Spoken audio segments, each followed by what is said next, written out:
저는 김천 수도암이라는 절에서 왔고요. 수도암은 선원이 있는 도량입니다. 선원에서 저도 지내면서 기도하면서 이렇게 여러분들과 함께 만나기도 하고 법회도 다니기도 하고 강연도 하고 또 개인 공부도 하고 그렇게 하고 있습니다. 오늘 사실 이번 주말이 올해 들어서 가장 최강 한파가 있는 날이라고 하더라고요. 근데 이렇게 좀 많이들 찾아오셔서 이 한파를 뚫고서 보니까 뭐 부산에서도 찾아오시고 좀 하셨네요. 먼 길 참 해주셔서 감사드립니다. 오늘 제가 법문을 하게 된 주제는 이미 사실은 공지는 했습니다. 조계사 이제 측에는 공개를 했지만은 앞서서 설명은 해주신 것 같은데 주인의식과 손님의식에 관해서 한번 이야기를 드려보도록 하겠습니다. 제가 먼저 일화를 말씀드려보자면은 법륜스님이 예전에 이제 정식으로 이제 출가를 하시기 전에 예전에 무슨 일이 있으셨냐면 봉암사에서 약간 부목수임을 사신 적이 있으세요. 부목수임을 사셨는데 그때 당시에 이제 어떤 일을 큰 일을 계획하신다고 앞으로 이 일을 어떻게 진행할까 하고서 고민하시다가 좀 생각의 시간을 갖자는 측면에서 그렇게 봉암사에서 부목수임을 사셨던 거예요. 그런데 봉암사에 가서 보니까 이제 사중의 일이 뭔가 좀 제대로 돌아가지 않고 있는 거예요. 그러니까 미래를 좀 숙고하기 위해서 이렇게 오셨건만 이게 하나하나 다 잘못되었어. 그러니까 내가 이거 다 고치겠다. 정상으로 돌려놓겠다. 그런 생각으로서 이제 사중일을 엄청 열심히 하셨어요. 법륜스님 뭐 제가 만나뵌 적은 없지만은 뭐 제가 감히 이렇게 평가하긴 그렇지만 약간 완벽주의자 기질이 있으신 것 같습니다. 제가 뵐 적에는 완벽하게 하시는 분이세요. 그런 분이 있으시기 때문에 얼마나 눈에 띄는 이게 허술한 점들이 많이 보이시겠어요.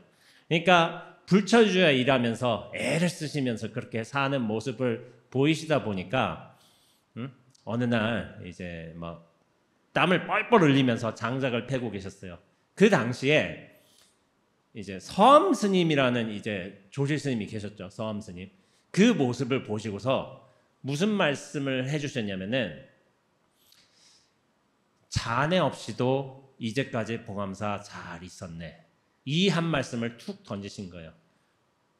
자네 없이도 이제까지 봉암사 잘 있었네. 별스럽지 않은 말일 수도 있지만 사실은 법륜스님을 오랫동안 관찰하신 거죠. 들어와서 처사로 지낸다고 딱 들어왔지만은 온 일에 다 신경 쓰면서 열심히 매진하는 모습이지만 그것이 좀 과했다는 면을 보신 거예요. 법륜스님이 또 이런 일화도 말씀하세요. 법당에서 예불을 하는데 행자님들이 와 계실 거 아니에요. 그 당시만 해도 행자님들이 많이 와 계실 거란 말이에요. 그런데 행자님들 사이에 이게 향로하고 청수의 위치를 가지고 좀 옥신각신 좀 논란이 있었던 거예요. 향로가 이쪽에 가야 되고 청수가 이쪽에 가야 된다 이런 식으로 얘기를 한 거야. 근데 사실은 법륜스님은 법사 생활을 오래 하셨죠. 그러니까 이미 위치를 다 아시는 거예요.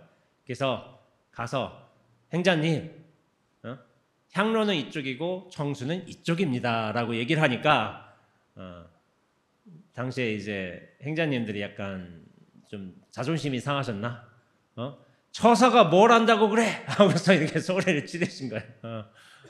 근데 사실 법륜스님은 오랫동안 하셨잖아요. 그러니까 그 위치를 아시는데 그렇게 말한 거예요. 그러니까 법륜스님이 속으로 어떤 생각을 하셨냐면은 아니 절에 온 지도 며칠 안 되는 것들이 이런 식으로 이렇게 화가 나셨다고요. 화가 나시니까 그런 말을 생각을 하고 나서 다시 돌이켜보니까 내가 지금 처사지 스님이 아니라 처사지 이런 자각이 들어오신 거죠. 근데 뭐 겉으로는 내가 이제 처사로 열심히 일하고 있고 그렇게 하지만은 속으로는 내가 옳다, 내가 바르다 이런 생각을 가지고 계셨던 거죠. 근데 아무래도 이런 점이 단순히 청수와 이제 향로의 위치만 두고서 그렇겠어요. 매사에 일을 하면서 내가 옳다, 내가 이거 다 바꿔야 되겠다. 그런 모습을 서함 스님께서 사실 지켜보신 것이겠죠. 근데 어른들은 그런 게 있어요. 제가 이제 여담으로 사담으로 좀 말씀드리자면은 어른들은 안 보는 척해도 다 보고 계세요. 이미 다 보고 계시더라고요. 그래서 제가 행자 때 무슨 일이 있었냐면은 행자 때 우리 시자 스님 사형 스님들이 계신데 우리 사형 스님 중에 좀 이제 대학을 안 나오신 분도 계실 거 아니에요. 근데 이제 학교가 아니라 강원에서 리포트를 쓰라고 한 거야. 그러니까 저는 대학생 때 리포트를 많이 썼잖아요. 그러니까 이제 교육을 안 받으신 사형 스님께서는 그게 힘들 수가 있잖아요. 리포트 쓰는 게. 그러니까 저한테 물어보신 거예요. 행자님 리포트 써봤어요? 예, 많이 써봤습니다. 그래서 내 거 대신 써요. 이렇게 하신 거예요. 그래서 제가 이제 행자 신분에도 이제 사형 스님의 부탁으로 이제 컴퓨터 앞에 앉아서 리포트를 쓰는 거예요. 근데 제가 뭐 대승기실로는 아나 모르잖아요. 모르니까 이거 어떻게 합니까? 저 모르는데요 하니까 그냥 복사해요. 그래서 요즘식으로 하면 표절이죠. 표절에 걸리는 건데 뭐 학인들 사이에 표절이 뭐가 중요한 문제가 되겠습니까? 리포트만 내면 되는 거지. 그래서 제가 작업을 해드렸어요. 근데 이제 그렇게 하다 보니까 제가 행자 신분에 컴퓨터 작업을 하다 보니까 컴퓨터 앞에 좀 앉아 있잖아요. 근데 이게 행자 시자 쌤이 안 계실 때 그냥 좀 할 일이 없어서 컴퓨터 앞에 앉아 있었어. 앉아 있었는데 어디 좀 돌아다니다 보니까 드래곤볼이라고 굉장히 재밌는 만화가 있더라고요. 그래서 오야 이거 재밌지? 내가 초등학교 때 봤던 거지 하고서 오랜만에 한 십수년 만에 슬쩍 열어보니까 너무 재밌더라고요. 더군다나 행자 시절에. 그것도 또 약간 딴짓이잖아. 딴짓이 원래 재밌어요. 이렇게 뭐 경전 공부 안 하고 딴짓 하고서 그걸 제가 한 두어 번, 세 번쯤 이렇게 했던 것 같아요. 근데 오늘 제가 드래곤볼 열심히 보고 있는데 갑자기 뒷방문이 쓱 하고 열리더라고요. 쓱 열리면서 오? 이게 뭐지? 딱 돌아보니까 제 은사 스님, 노장님이 저를 딱 쳐다보고 계시더라고요. 깜짝 놀랐죠. 행자 신분에 딴짓하다 걸렸으니까. 그런데 쓱 여시고서 저를 딱 쳐다보시고서 다시 문을 쓱 닫으시더라고요. 그러니까 제가 그때 느꼈어요. 어른들은 정확하게 본다. 딴짓해도 그거 다 안다. 왜냐하면 정확한 순간을 그렇게 찾아서 딱 보시더라고요. 그래서 그때 아마 노장님께서 저 언제 저놈은 놀기 좋아하는 놈이다. 이거를 이미 파악하지 않으셨을까 저는 생각하고 있습니다. 그렇게 어른들은 무심한 듯 그냥 옆을 쓱 지나가듯 하지만은 정확한 순간을 파악하시는 게 사실 어른들이세요. 그렇지만은 제가 이제 앞서서 말씀드렸죠. 이번 법회의 주제는 주인의식과 손님의식입니다. 저희는 이제 주인의식이란 말은 많이 들어봤죠. 주인이 되어야 된다. 너가 주인이다. 참새들도 주인일지 몰라요. 어떻게 보면 이 법당에 지금 계속 왔다 갔다 하잖아요. 따뜻하고 그나마 영하 10도의 바깥보다는 여기가 따뜻하고 어떻게 보면은 저 뭐 쌀 몇 톨도 좀 떨어져 있을지도 모르니까 이렇게 여기서 살고 있는데 참새들이 보이는데 그 주인의식에 관해서 임재 스님의 말씀이 굉장히 유명합니다. 수처작주 다 들어보셨죠? 수처작주. 수처작주라는 글귀가 나오는데 그 구절을 한번 제가 말씀드려 보겠습니다. 법문에서 임재 스님이 대중들에게 말하였다. 옛사람이 말하기를 자기 마음 밖을 향해서 공부하는 사람은 모두 어리석고 미련한 놈들이다 라고 하였다. 그대들이 이르는 곳마다 주인이 되면 서 있는 곳 모두가 진실해질 것이다. 어떤 경계가 닥쳐온다 해도 이를 바꿔놓을 수 없다. 설령 묵은 습기와 오무건재의 업보가 있어도 저절로 해탈의 큰 바다가 될 것이다. 이 말씀을 하셨어요. 그런데 수처작주, 입처계진이라고 이렇게 하는데 사실은 많은 분들이 수처작주만 좀 이야기하시는 경향성이 있어요. 입처계진, 뒤에 말은 좀 빼버리셔요. 그래서 다시 한번 수처작주, 입처계진의 구절을 한번 읽어본다면 그대들이 이르는 곳마다 주인이 되면 서 있는 곳, 입처 모두가 진실해질 것이다. 그러니까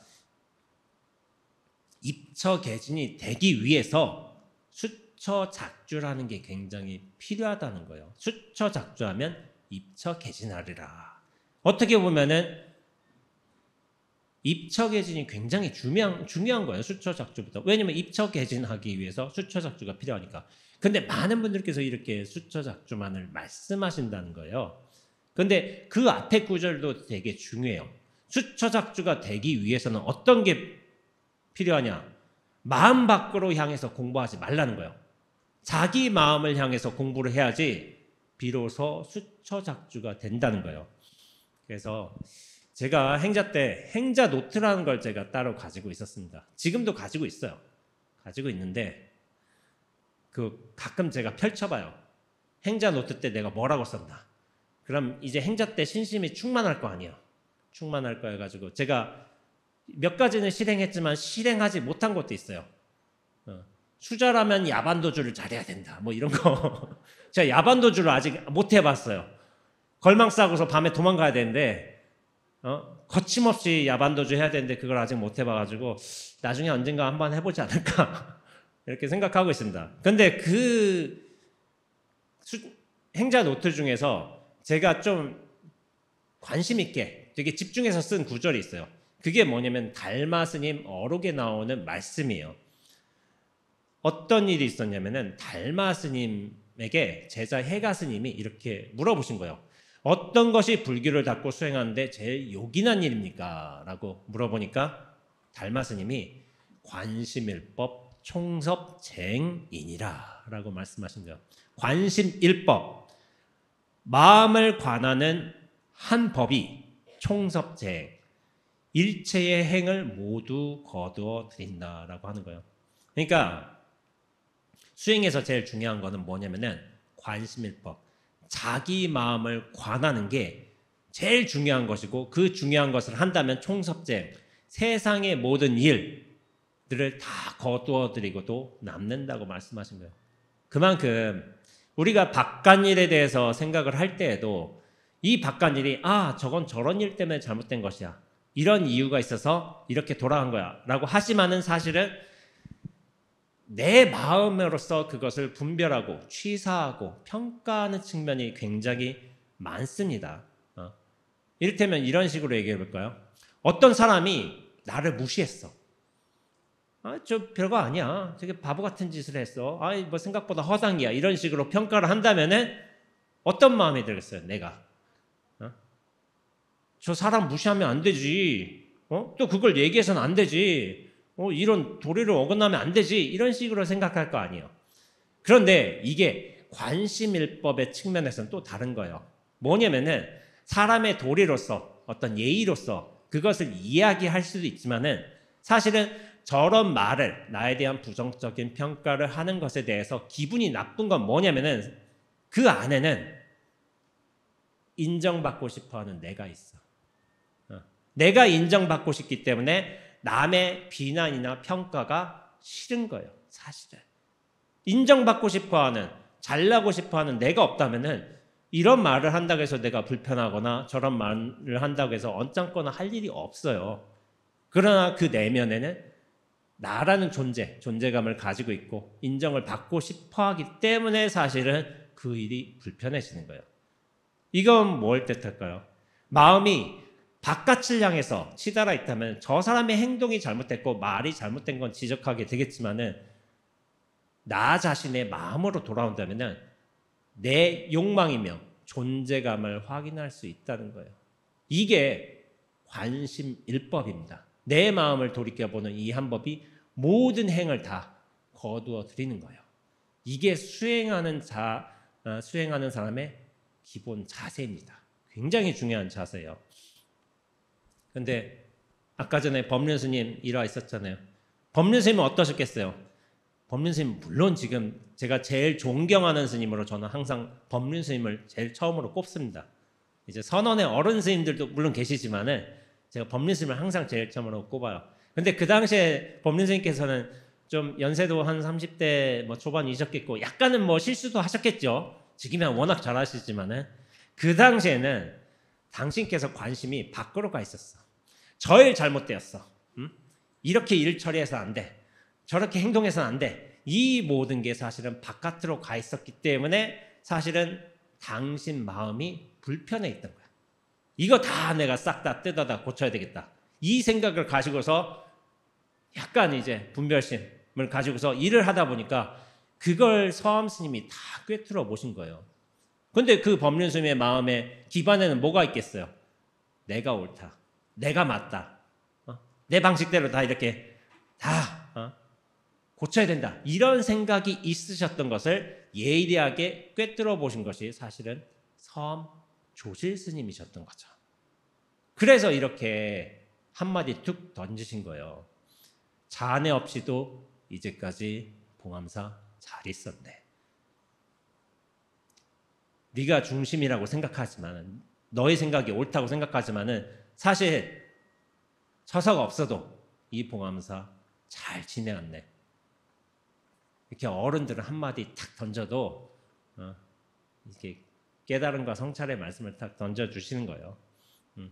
그러면 이제 진정한 주인이시란 건 뭐냐면은 내가 주인의 입장에 서서 남을 평가하는 게 주인의식이 아닌 거예요. 내가 주인이 된다. 주인이 된다면 동시에 뭐가 되냐면 남들은 객이 돼요. 객. 나는 주인이고 너는 객이야. 근데 이렇게 된다면 어떻게 되냐면은 내 생각으로서 그 모든 조직, 어떤 성향들, 습성들 다 뜯어고치고 다 새롭게 정비해야 되고 이렇게 생각을 가지는 거예요. 그런데 우리가 실제 생활에서 주인의식을 그렇게 과도하게 가진 사람이 있으면 어떨까요? 옆에서는 불편하잖아요. 사실은 모든 걸 자기 방식대로 다 해야 되니까 말은 맞아. 그런데 불편해. 그런 거를 느낀단 말이에요. 그래서 제가 이 수처작주에서 굉장히 중요하게 생각하는 부분은 뭐냐면은 수처작주의 해석을 두고 내가 주인이다. 이렇게 해석하면 안 된다고 제가 말씀드리고 있어요. 작주가 있잖아요. 수처, 이르는 곳마다 작주란 건 뭐냐면은 지을 작자에 주인 주자예요. 주인을 짓는다는 말이에요. 이건 뭐냐면은 내가 주인 역할을 한다는 것을 뜻하지 내가 주인이다. 수처마다 내가 주인이다. 이게 아닌 거예요. 처는 어때요? 내가 이런 상황에 다양한 역할을 고정적인 역할을 하는 게 아니라 이런 상황에선 저런 역할도 하고 저런 상황에선 또 이런 역할도 하고 내가 이제 있는 처소마다 다르니까 그때마다 주인의 역할이 다른 것이지 내가 중심에 가장 견고한 중심에 있다. 이런 말이 아닌 거예요. 그러니까 제가 말씀드렸다시피 수처작전은 뭐냐면은 입처개진을 하기 위한 그 상황, 내가 서 있는 그 모든 상황이 진리로 돌아가기 위한 어떤 준비 과정으로서의 수처작주인 거예요. 그래서 수처작주의 가장 큰 문제점은 뭐냐면은 우리가 내가 주인이라는 이 착각의 큰 문제점이 뭐냐면은 작주는 그 누가 중심에 있는가 위치나 주체의 문제가 아니라 내가 그 상황마다 주인으로서 역할을 하고 행위를 한다는 그런 작용성의 의미를 더해야 돼요. 내가 이 상황에선 이렇게 행동하고 저 상황에선 이렇게 행동해야지. 내가 주인이다, 중심이다. 이런 착각이 아니라. 그래서 제가 얼마 전에 좀 유튜브를 보니까 그런 정치평론가가 있더라고요. 정치가 굉장히 요즘에 지대한 관심사가 됐죠. 지금 제가 서울에 올라와 보니까 집회 준비가 많더라고요. 그래서 차가 밀렸어요. 많이 밀렸어요. 그렇지만은 정치 어떤 역할에 가다가 당신이 어떤 지지하는 누구 정치인이 있을 거 아니에요. 그러면 가서 봉사도 하고 역할도 하고 조문도 하고 해. 그러다가 자기가 원하는 정치인이 딱 당선이 됐어. 어느 자리에. 그러면 정치평론가 일선에 있는 정치평론가가 100에 99명은 뭔가 원한대요. 그런데 한 명, 한두 명 정도는 자기 역할 딱 끝내고 다시 초회로 돌아간다는 거예요.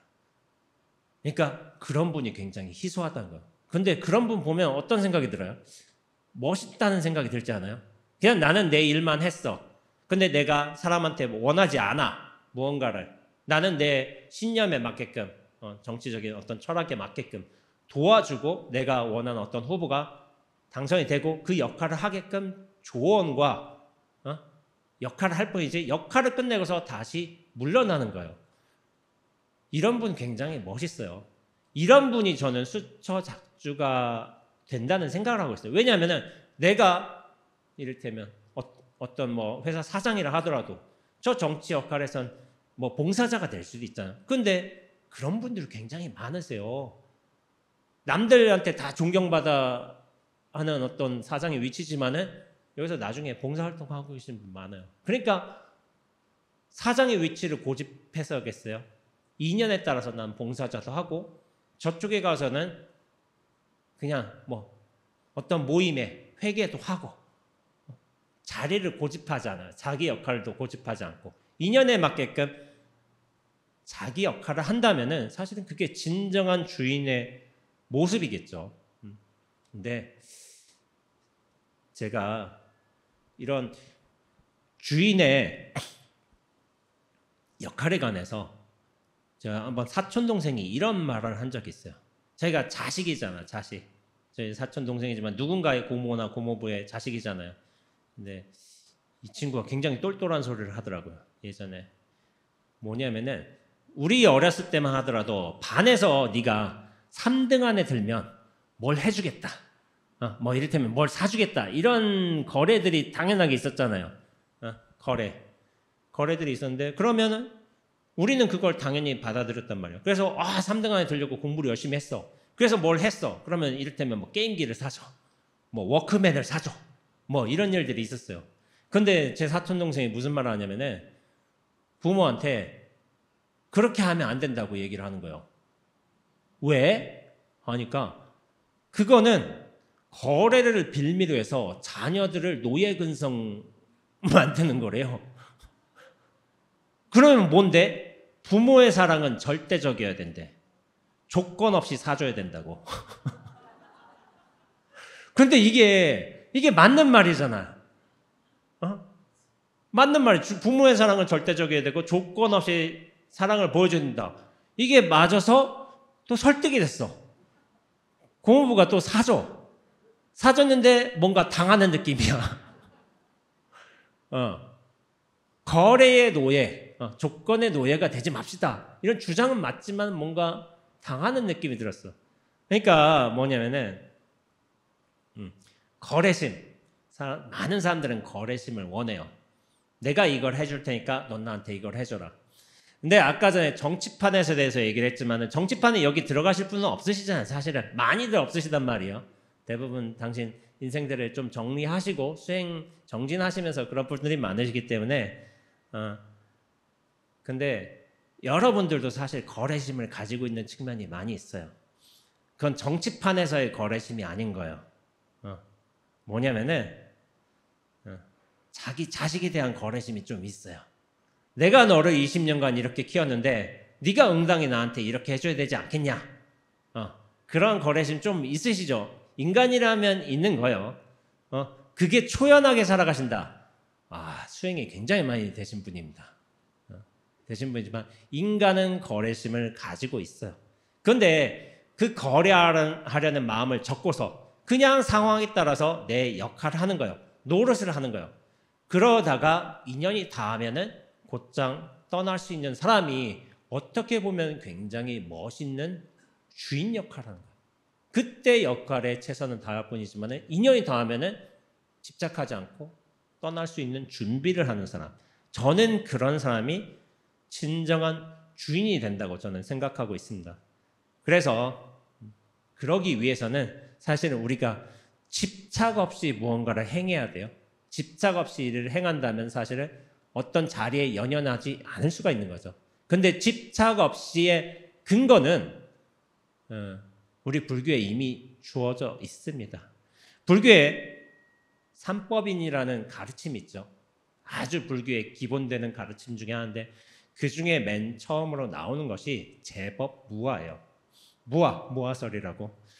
무아의 뜻은 뭐냐면은 고정불변하는 실체로서의 자아는 없다. 근데 우리는 어때요? 고정불변하는 실체가 아니라 고정하고 싶어 하잖아. 야, 내가 이런 위치야. 내가 이런 사람이야. 변화하는데 변화하고 싶지 않아 하는 게 또 우리 사람의 중생의 특징인 거예요. 근데 이 수처작자를 잘못 받아들이게 된다면 내가 주인이야. 내가 결정해. 내가 판단해. 이런 역할로 고정시킨단 말이에요. 근데 사실은 제법 무아와 관련돼서 또 뭐가 있냐면 재행무상이라는 게 있어요. 모든 것은 변해요. 인연도 변하고 상황도 변하고 나의 위치도 변하고 자녀의 모습도 철학도 다 변해요. 근데 내가 내 위치를 고정하고 싶어해. 자녀를 어떠한 상태로서 규정하고 싶어해. 내 마음대로 컨트롤하고 싶어해. 그렇기 때문에 고민이 되는 거예요. 고통이 되죠. 내 마음대로 안 되니까. 여기 남편 자기 마음대로 되는 분 있으세요? 잘 안 돼요. 생각보다. 무살도. 근데 그 마음 하나 탁 내려놓으면 사실은 저게 참 보기가 좋은데 나름대로 받아들일 수도 있는데 그걸 아직 모르시는 분들도 계셔가지고 고생을 많이 하시는 분도 계세요. 근데 그거를 나중에 20년쯤 지나서 저 내 마음대로 해보려다가 안 돼. 20년쯤 지나서 포기하니까 그게 또 되는 측면이 있는 면도 있어. 참새 부지런히 다니고 있네요. 그렇죠. 나의 역할을 내 생각을 고정시키고 싶어 하는 거예요. 그게 중생들의 욕심인 거예요. 그런데 우리가 금강경에 보면 사상이라는 게 있죠. 아상, 인상, 중생상, 수자상. 이게 너무 많이 들어왔죠. 아상이 이제 근본되는 상인데 근데 스님들한테는 이 아상, 인상, 중생상, 수장상 말고 따로 하나가 상 하나가 더 있어. 뭐냐면은 중상이란 거예요. 중상. 나 중이다. 나 스님이다. 뭐 스님상이라고도 할 수가 있는데 스님상이란 걸 딱 가지고 있으면은 이게 또 굉장히 좀 문제가 되는 경우가 있어요. 제가 출가를 했죠. 출가를 올해 20년 차로 됐는데 20년 차로 됐는데 저희 부모님이 저한테 삼배를 해보신 적이 한 번도 없으세요. 여기 분들 같은 경우 내 아들이 스님 한다면 내가 삼배도 하고 뭐도 해주고 공양도 해주고 다 해주겠다 이런 생각을 가지신 분이 계실지도 몰라요. 근데 저희 부모님은 안 그러세요. 그래서 뭐 제 집에 가면 원재 왔어? 그래서 저를 원재라 부르는 사람이 별로 없거든요. 저희 은사 스님 정도는 그렇게 불렀는데 언제 왔어? 이렇게 하는 경우도 있으세요. 근데 제가 거기 가서 스님한테 얼른 삼배하쇼. 이러겠어요 제가? 그러지 않아요. 인연이 안 됐으니까. 그리고 제가 뭐 부모한테만큼 뭐 그렇게 절을 받을 만큼 잘난지는 잘 모르겠고 사실은. 그런데 인연이 자연스럽게 된다면은 그럴 수도 있어요. 저희 도반 스님들 중에는 집에 가면 급진한 대우를 받으시는 분들도 계세요. 다 삼배하고 자리 모시고 이렇게 법문 청하고 대단한 거죠. 근데 저는 아직 근기가 모자라서 그런지 그게 좀 잘 안 되고 있습니다. 근데 여기서 나 스님이에요. 삼배하세요. 이러면 얼마나 관계가 불편해져. 중상이라고. 내가 고개 빳빳하게 서 있고. 그렇죠. 근데 내가 친구를 만나서 이를테면 친구인데 과거에 어떤 인연이 있잖아요. 대학교 때 인연도 있겠고 거기서 법문만 해대고 부처님 가르침에 얘기를 해대고 하면은 저 친구는 관심 없는 친구들도 많이 있어요. 군대 동기가 한번 찾아온다게 그럼 그 양반은 불교에 관심이 있어서 찾아올 수도 있지만은 불교 얘기하고 내가 스님으로서 대업 받겠다는 그런 생각한다면 얼마나 불편해. 그래서 스님상, 중상도 사실 상 중에 하나예요. 내가 이런 역할을 하지만은 내가 이런 대우를 받아야 된다. 그런 착각을 한다면 스스로 괴로워져요. 남들도 불편해지고. 그렇기 때문에 스님들은 사실 중상도 버려야 돼요. 어느 정도. 스님에 맞게끔 살아가는 것, 역할을 하는 것은 중요하겠지만 그 상을 갖출 필요는 없습니다. 그래서 제가 주인의식을 말씀드리지만은 우리가 주인의식만큼 필요한 게 사실 손님의식인가요? 손님의식. 손님의식이란 말은 없죠. 주인의식은 너무 많이 들어왔잖아요. 우리는 그간 수업을 하면서도 학생이 어떤 살면서도 네가 주인이 되라. 모든 걸 주체적으로 해결하라. 이런 교육을 많이 받았어. 그래서 여러분들은 되게 적극적으로 살아가시는 측면도 있어요. 그리고 적극적으로 살아가지 못하면은 약간 내가 도태되는 게 아닌가 이런 생각을 하신 분들 많대도요. 근데 요즘 여기 손자들 보세요. 주인의식이 없는 친구들이 굉장히 많아요. 이걸 내가 왜 해야 되는데? 그리고 뭐 하다가 실행하다가 안 되면은 실패하면은 그냥 좌절하고 포기해버리는 친구들이 많아요. 이게 되게 시대적으로 바뀐 거예요. 우리 시대는 어떻게든 시도 다시 해서 문제점 파악하고 이걸 어떻게든 성공해보자 이런 게 당연했지만 요즘엔 또 그렇지도 않아요. 근데 요즘 시대가 이렇게 된 건 나쁜 것이라고 생각되지만 않아요. 왜냐하면 우리는 주인의식의 과도한 피해자일 수도 있어요. 어떤 의미에서는. 왜냐하면 모든 걸 다 주인의 입장에서 처리해야 된다. 내가 적극적으로 살아야 된다. 내가 중심이다. 이러한 것들의 어떤 부작용적인 요소도 있어요. 그래서 손님의식이라는 것도 사실은 굉장히 중요하다는 생각을 해요. 왜냐하면 이 주인의식의 주체로서 중심으로서 자리 잡는 그 피해를 우리는 너무 많이 입었기 때문에 주인의식과 손님의식이 적당히 균형을 이룬다면은 저는 좋다고 생각을 하고 있어요. 근데 제가 얘기를 들었는데 회사에서 회사 한 10명쯤 다닌다 쳐봐요. 어떤 부서에. 그 중에 한 열심히 일하는 사람은 한 두세 사람 한다고 하대요. 한두 사람. 8명, 7명은 좀 설렁설렁하게 한대요. 근데 세상 일이 다 그래. 어디 가도 열심히 하는 사람은, 치열하게 하는 사람은 몇 사람뿐이고 나머지는 설렁설렁해. 그럼 열심히 하는 사람만 바른 걸까? 저는 그렇게 생각하잖아요. 설렁설렁하는 것도 괜찮아요. 회사 다니잖아요. 회사에서 주인의식을 가지고 주인의식으로 살아라 얘기한다면 틀렸어요. 그 회사는 여러분들 거 아니에요. 사장 거예요. 사장 거.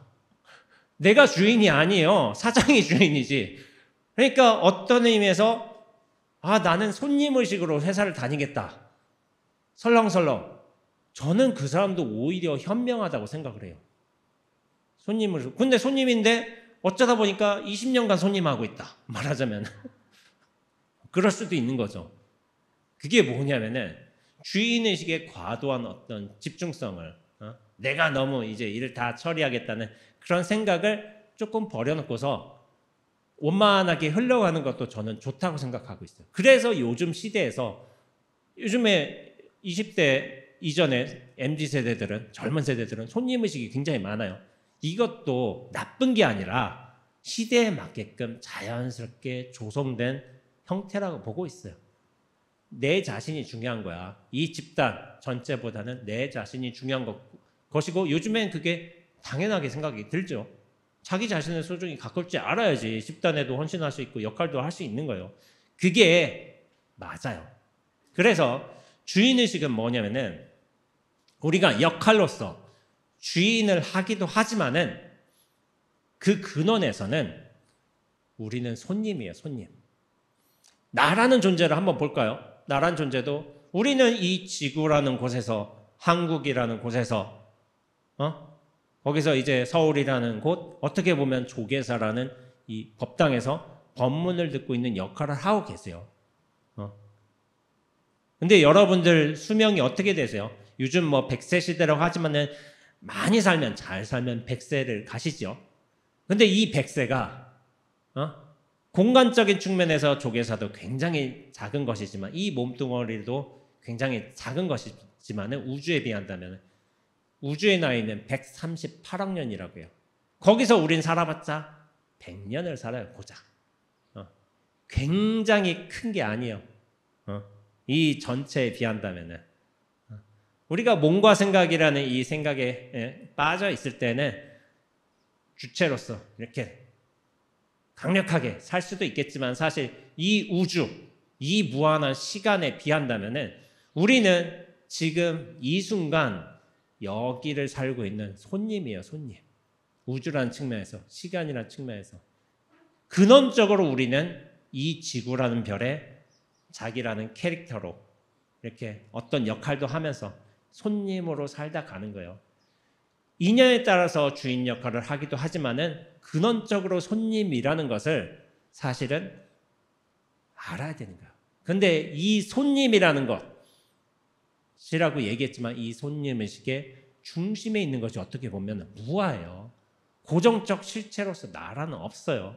나는 그냥 이 텅 빈 허공 세상에 이런 역할로서 툭 온 거예요. 근데 이 역할로서 왔으니까 그 또한 열심히 사는 것도 맞아요.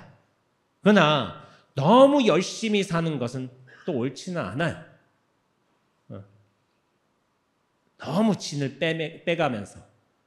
저 같은 경우도 제가 지금은 좀 설렁설렁하게 살고 있어요. 설렁설렁하게. 근데 전 초반에는 수행을 엄청 열심히 했습니다.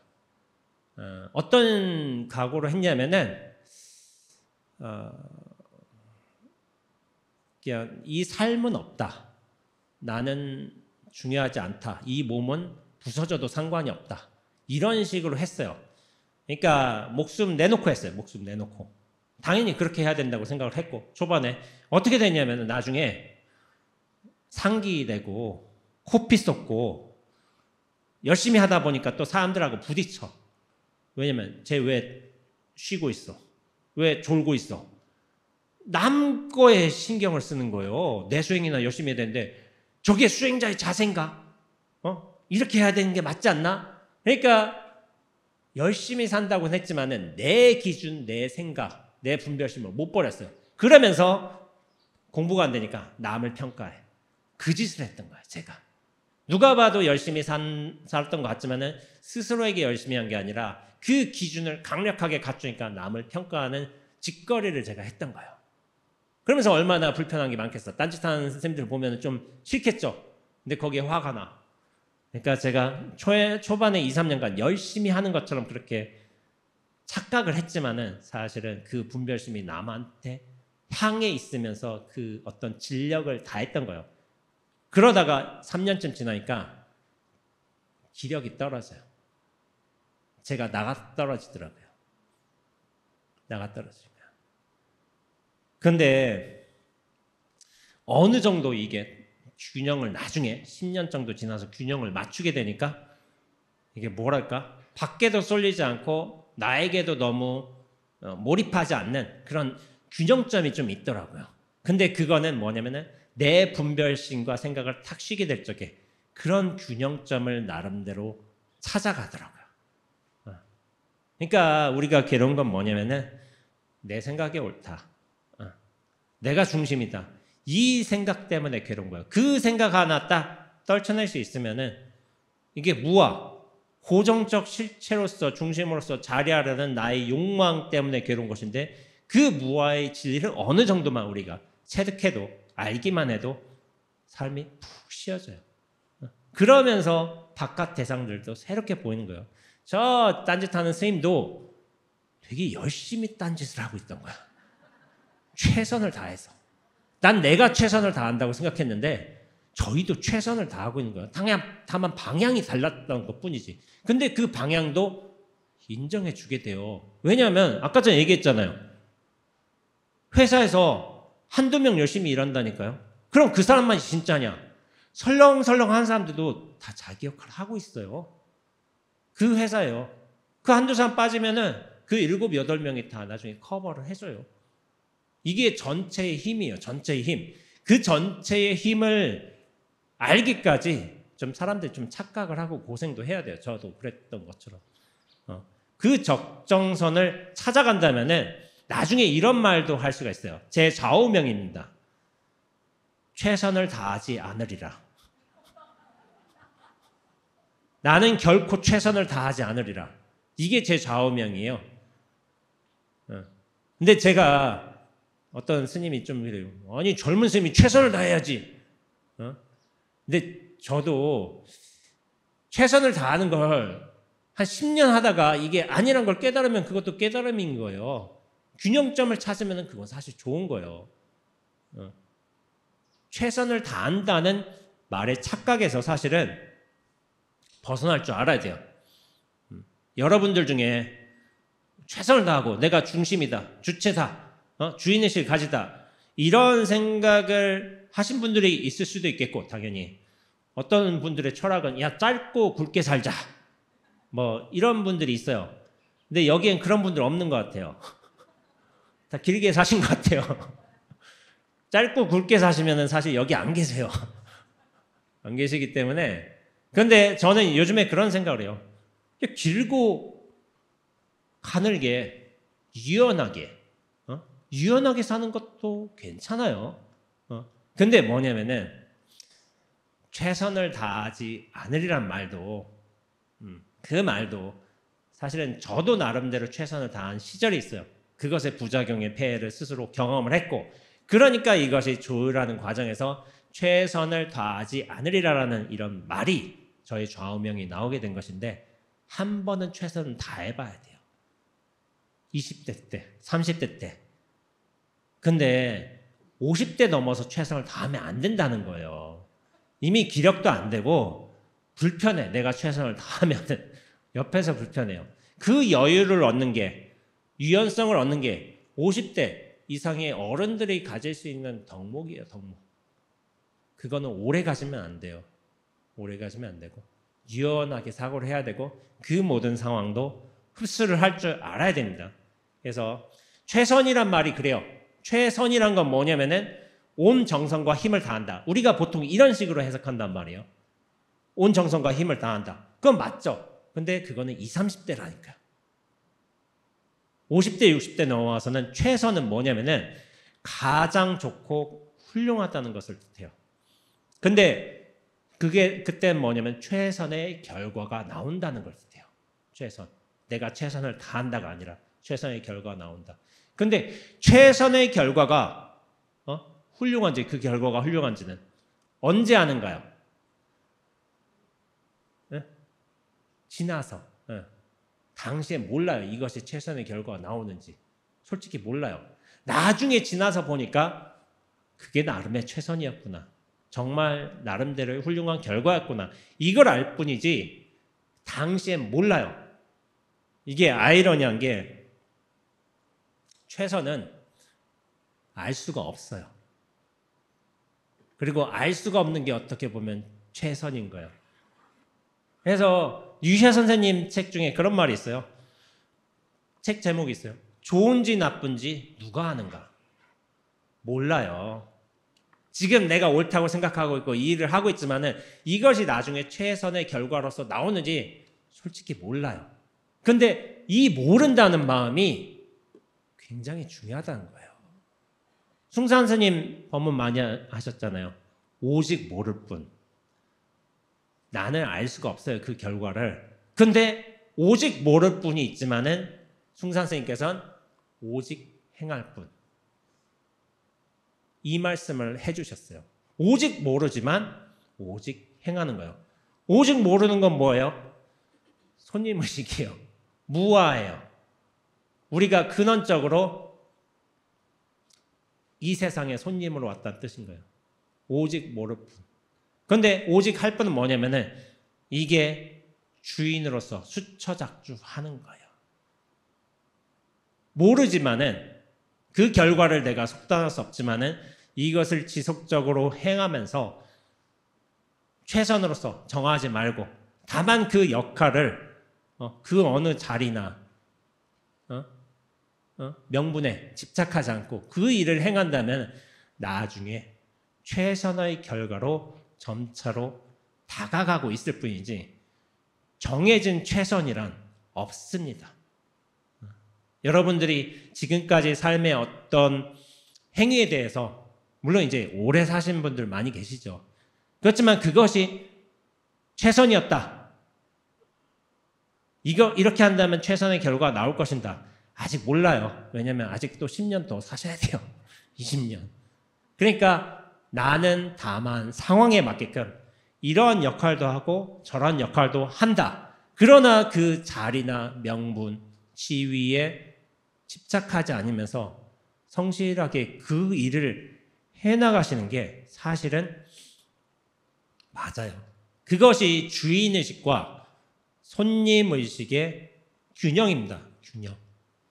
내가 근원적으로 이 세상에 손님으로 왔을 때 다만 이런 역할을 하게끔 어떤 사명이 주어졌기 때문에 이걸 해낼 뿐이고 또 시절과 인연이 변화하기 때문에 그것에 관해서 또 자리를 툭 놓고서 떨치고서 또 다른 자리로 가서 행하고 거기에 집착하지 않고 이렇게 산다면 이게 참 모범적이고도 참 멋있는 삶 아니겠어요?